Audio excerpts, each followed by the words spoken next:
নজর রাখবো পরবর্তী সংবাদে। ইডেনে গিয়ে এবার নেশামুক্ত সমাজ গড়ার বার্তা দিয়েছেন সাবরুমের এক যুবক। গতকালকে কলকাতা নাইট রাইডার্স কলকাতায় ইডেন গার্ডেনে গিয়ে কলকাতার নাইট রাইডার্স বনাম লখনৌ সুপার জায়ান্টসের ম্যাচে নেশামুক্ত সমাজ করার বার্তা দিলেন সাবরুম শহরের যুবক সুকান্ত চৌধুরী।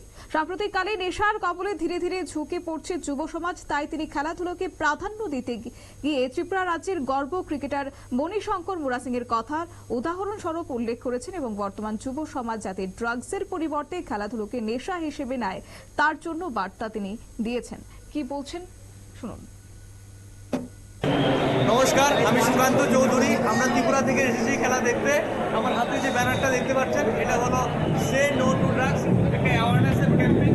আমরা চাই এই যুব সমাজ নেশা থেকে দূরে থাকুক এবং তারা খেলাধুলা এবং পড়াশোনা এবং সমাজের অন্যান্য কাজের সাথে নিজেকে নিযুক্ত রাখুক এবং নেশা থেকে দূরে থাকুক।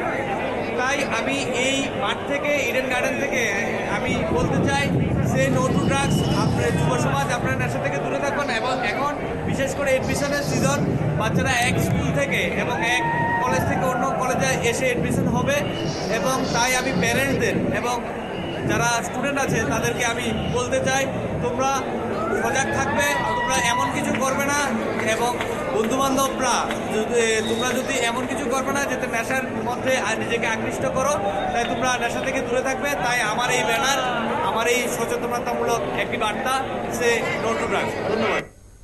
আপনারা শুনলেন সেই সুকান্তের বক্তব্য, সাবরুমের যে যুবকের বক্তব্য। কলকাতা ইডেন গার্ডেনে গিয়ে সে ব্যানার হাতে নিয়ে সচেতনতার বার্তা দিলেন। একই সঙ্গে বর্তমানের যুব সমাজ যারা রয়েছেন তারা যেন কোনোভাবেই নেশায় আসক্ত না হয় এবং তার পরিবর্তে খেলাধুলার প্রতি যেন আগ্রহ বাড়ায়, সেই বার্তাটাই আজকে রাখলেন দক্ষিণের সাবরুমের সেই যুবক।